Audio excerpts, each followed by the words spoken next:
Howdy guys, Ponchato here, and today we're going to take a look at the Rosewill RK-9000V2 RE mechanical keyboard.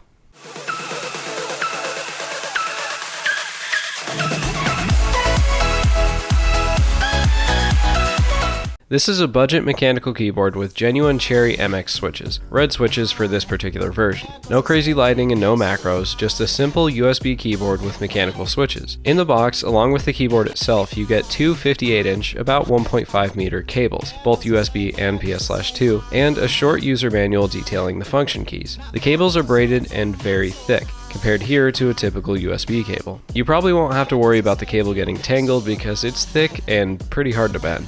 The keyboard side of the cable is a right angle mini USB plug, and using a right angle plug on a keyboard is not ideal. More on that in a minute. Also, this keyboard does not come with a keycap puller, so you'll have to get one separately if you want custom keycaps.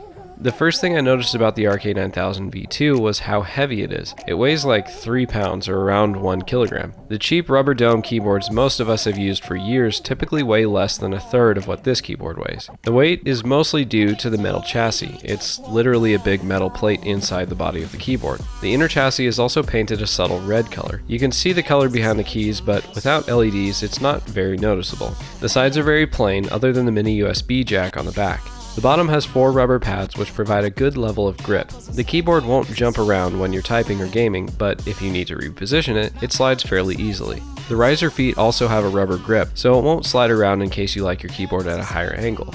The RK-9000V2's keys have a sort of parabolic curve. The bottom row keys are angled toward the top of the keyboard and the top row is angled toward the bottom. A subtle touch, but you might appreciate it if your fingers slide off the keys often. While we're talking about the keys, here's a minor issue with this keyboard. The key labels are printed on the keycaps. You can feel the letters with your fingertips. I'm skeptical of the durability of these labels. These keys are necessarily going to get touched and rubbed against as you type, and with no protective coating or plastic shield on top, eventually that ink is going to wear away. Based on the thickness of the labels, however, this would probably take several years of heavy typing or gaming. The RK-9000V2 has a full 104 key layout. That means you get all the keys you're supposed to get with a keyboard, including the numpad. The function row doubles as media and shortcut keys. Across the top row, from left to right, you have an Explorer shortcut, email, previous track, next track, play, pause, mute, volume down, and volume up. It would have been nice to have dedicated media buttons, but this is a budget mechanical keyboard. It does support N-key rollover, but only if you're using the PS/2 cable. Otherwise it uses 6-key rollover, which should still be fine for the vast majority of people. There's also a Windows lock key, which disables the Windows key. This is really useful to prevent accidentally opening the start menu when you're in the middle of a game. It's indicated with a fairly bright blue LED, so you'll know for sure when it's on. The numlock, caps lock, and scroll lock LEDs are blue, and unless you're staring straight at them, not obnoxiously bright.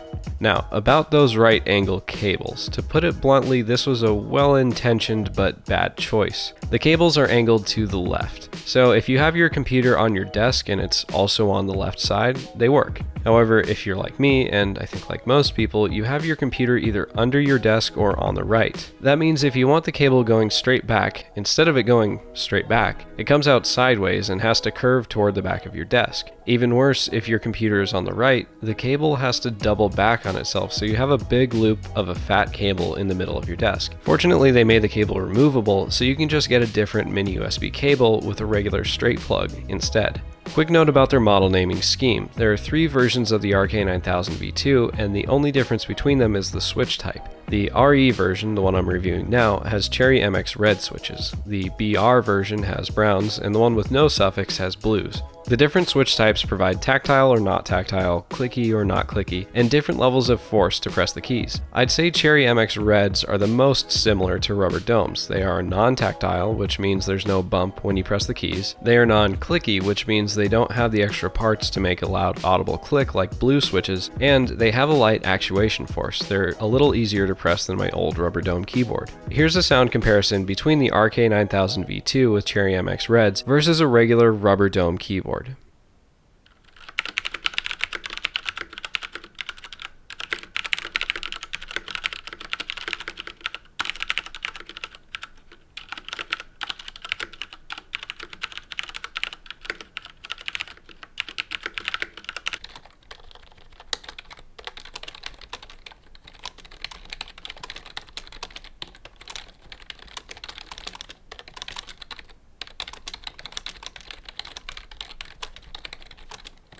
It is a bit louder than a rubber dome, but not obnoxiously so. I'll be doing a full video on sound comparisons of a few different switch types, both with and without silicone key dampeners, so stay tuned for that.